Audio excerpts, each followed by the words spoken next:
subscribe to our channel and press the bell icon. अस्सलाम वालेकुम अज़ीज़ तलबा तालिबात। सर अब्दुल सत्तार खान इस यूट्यूब चैनल में आप तमाम का इस्तकबाल है।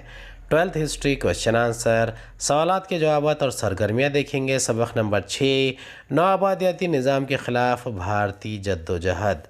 चलिए शुरुआत करते हैं। पहला सवाल है, सवाल नंबर 1 का अलिफ है, खौसैन की मदद से खाना पूरी कीजिए और बयानात दोबारा लिखिए। पहला नुक्ता है, डैश के इलाके पर हंसाजी नाइक का मुकम्मल दबदबा कायम था। इसका जवाब है नांदेड़। दूसरा, बरतानवी ज़मीन मालकान ने बिहार में मुकामी किसानों को डैश की काश्त करने पर मजबूर किया।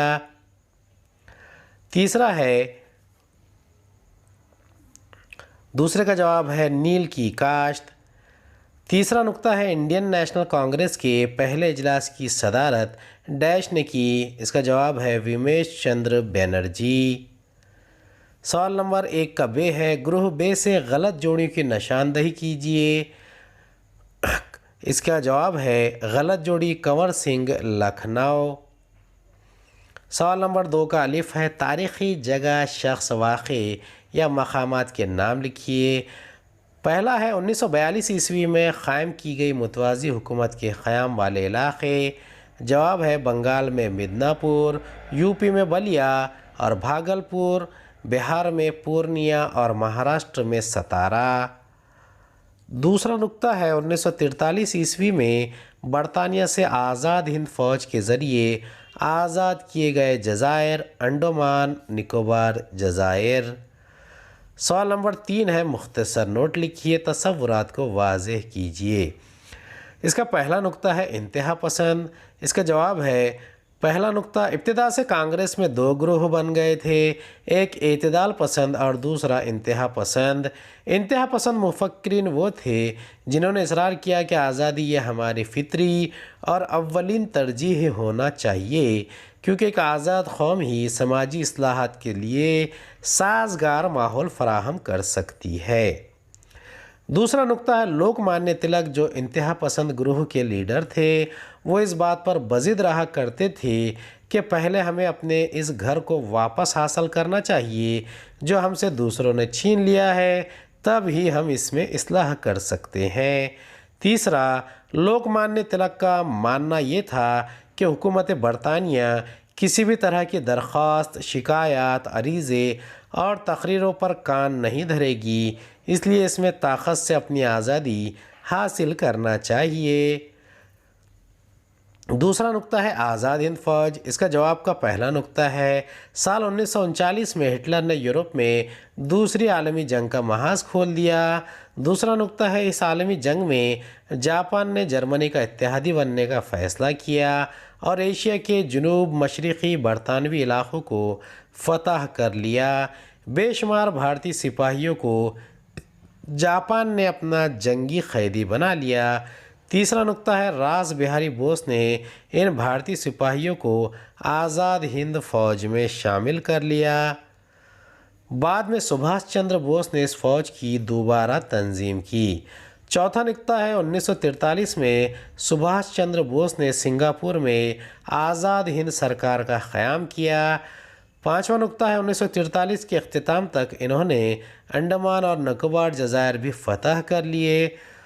छठा नुक्ता है, 1944 में इन्होंने आसाम के मशरक़ी सूबे और बरतानवी फ़ौजी छावनी आराकान को फ़तह कर लिया।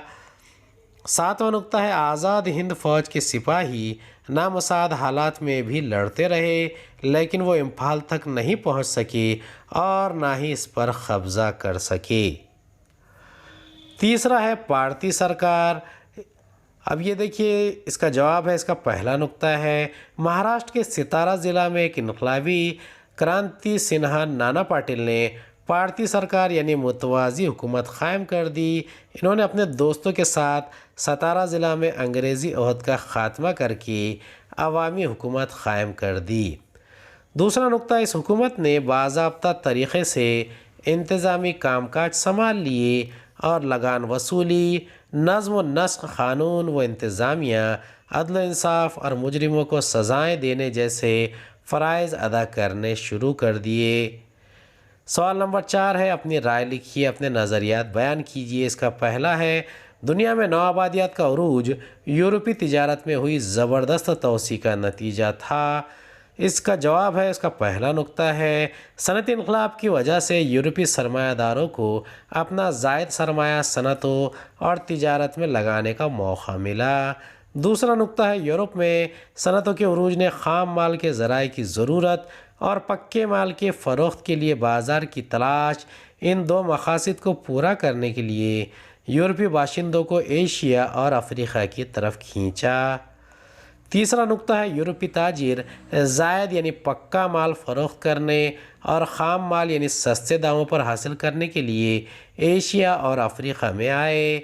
चौथा नुक्ता है, इन्होंने एशिया और अफ्रीका के कुदरती व मादनी ज़राए पर मुस्तकिल कब्ज़ा के बारे में सोचा। मुकामी राजाओं से इजाज़त लेकर धीरे धीरे इन्होंने साहिली इलाक़ों में अपनी फैक्ट्रियाँ क़ायम करना शुरू कर दी। पाँचवा नुक्ता है, इन तजारती मराकज़ की हिफाजत के लिए इन्होंने अपनी मजबूत बहरी फ़ौज का इस्तेमाल किया। छठा नुक्ता है, मुकामी राजाओं को शिकस्त देकर वो साहिली इलाक़ों पर काबिज़ हो गए और इन इलाक़ों को अपनी अपनी सल्तनतों में शामिल कर लिया। सातवां नुक्ता है, अपने मकबूजा इलाक़ों को अपने मुल्क का हिस्सा करार देकर इन्होंने यहाँ अपनी नौआबादी बसाई और बड़े पैमाने पर मुआशी इस्तेहसाल का आगाज़ किया। आठवां नुक्ता है, इसलिए हम ये कह सकते हैं कि दुनिया में नौआबादियात का उरूज यूरोपीय तिजारत में हुई ज़बरदस्त तोसी का नतीजा था। दूसरा है, स्वतंत्र वीर सावरकर के मुताबिक 1857 की जंग आज़ादी ये भारत की पहली जंग आज़ादी कहलाती है। इस जवाब का पहला नुक्ता है, स्वतंत्र वीर सावरकर के मुताबिक 1857 की बगावत में पहली मरतबा हर ज़ात, हर मज़हब और फ़िरक़े के लोगों ने मुत्तहिद होकर अंग्रेज़ों के जुल्म के ख़िलाफ़ आवाज़ उठाई। दूसरा, इस बगावत में पहली मरतबा मुक़ामी राजवाड़े और देसी रियासतों के हुक्मरानों ने भी मुत्तहिद होकर हिस्सा लिया। तीसरा नुक्ता है, इस बगावत में हर किसी के अंदर रियासत की बजाय कौम परस्ती के जज्बात पैदा हुए। इस कौम परस्ती ने लोगों को मुत्तहिद होकर लड़ने के लिए आमादा किया। चौथा नुक्ता है, 1857 की बगावत में हुक्मरान सिपाहियों के साथ साथ आम लोगों ने भी पुरजोश हिस्सा लिया और अपनी जानें एक मकसद की खातिर कुर्बान कर दी।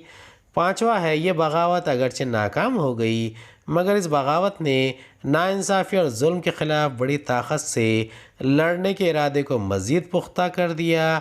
छठा नुक्ता है, इसलिए स्वतंत्र वीर सावरकर के मुताबिक 1857 की जंग आज़ादी ये भारत की पहली जंग आज़ादी कहलाती है। पांचवा सवाल है, मुफस्सिल जवाब लिखिए। 1822 के इख्तिताम तक लेफ्टिनेंट आउटर ने भीलों की बगावत का कामयाबी से खलाखमा किया। इस जवाब का पहला नुक्ता है, 1818 ईस्वी में अंग्रेज़ों ने पूरे खानदेश पर अपना इख्तिदार क़ायम कर लिया। सातपुड़ा, सातमाला और अजंता के इलाक़ों के भील अंग्रेज़ों के ख़िलाफ़ मुत्तहिद हो गए। दूसरा, पेशवा बाजीराव दुव्वम के मुशीर त्र्यंबक डेंगले को अंग्रेज़ों ने क़ैद कर दिया। इसने क़ैद से फ़रार की कोशिश की। तीसरा, त्र्यंबक डेंगले के भतीजों गोड़ाजी और महिपा की क़यादत में भीलों ने अंग्रेज़ों के ख़िलाफ़ बगावत कर दी। तकरीबन 8000 के करीब भीलों ने इस बगावत में हिस्सा लिया। चौथा नुक्ता है, कैप्टन बर्गिस ने भीलों को मिलने वाली तमाम रसद यानी इमदाद को बंद कर दिया। इसी दौरान एक और बरतानवी अफसर माउंट स्टीवर्ट अल्फिंस्टन ने भीलों को मुतमईन करने की पॉलिसी इख्तियार की। पाँचवा, इन्हें मुसाफिरों के तहफ़्फ़ुज़ के काम में लगाया गया। इस अफसर ने भीलों को नौकरियों और पेंशन की पेशकश की, ताहम भीलों को यका व तनहा कर देने की पॉलिसी भी जारी रखी गई।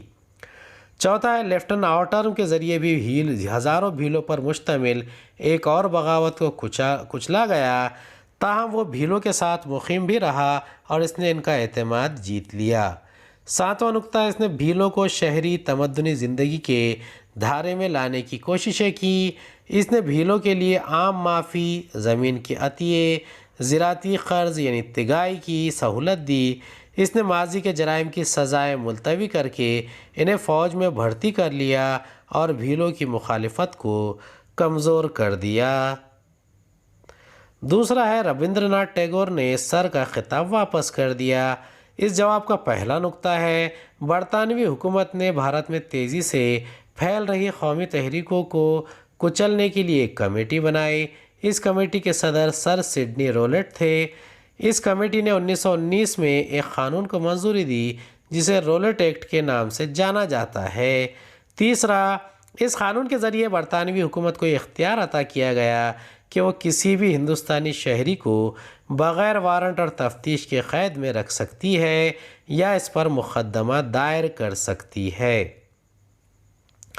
चौथा है महात्मा गांधी ने इस एक्ट के ख़िलाफ़ सत्याग्रह के ज़रिए एहतजाज करने का फ़ैसला किया। महात्मा गांधी ने 6 अप्रैल 1919 को आवाम से रोज़मर्रा के कारोबार बंद करके बड़े पैमाने पर हड़ताल में शरीक होने की दरख्वास्त की। पांचवा नुक्ता है पंजाब में बड़े पैमाने पर एहतजाज शुरू हो गए। 13 अप्रैल 1919 को बैसाखी के त्यौहार का दिन था। इस त्यौहार को मनाने और जलसे में शरीक होने के लिए हज़ारों लोग अमृतसर के जलियांवाला बाग में जमा हो गए थे। छठा नुक्ता, इनमें से बेशुमार लोगों को इस बात का इल्म भी नहीं था कि हुकूमत ने इस तरह के अवामी इज्तिमा पर पाबंदी लगा दी है। सातवां, जनरल डायर ने वार्निंग दिए बगैर इन लोगों पर गोलियां चलाने का हुक्म दे दिया। इस हादसे में तकरीबन 400 मासूम और निहत्थे लोग मारे गए और हज़ारों लोग शदीद ज़ख्मी हुए। इस वाक़े को जलियांवाला बाग क़त्ल-ए-आम के नाम से जाना जाता है। आठवां, इस वाक़े ने पूरे भारत में लोगों में गम और गुस्से की लहर पैदा कर दी। रविंद्रनाथ टैगोर ने इस वाक़े की शदीद लफ्ज़ों में मज़म्मत करते हुए बरतानवी हुकूमत का अता करदा सर का खिताब लौटा दिया।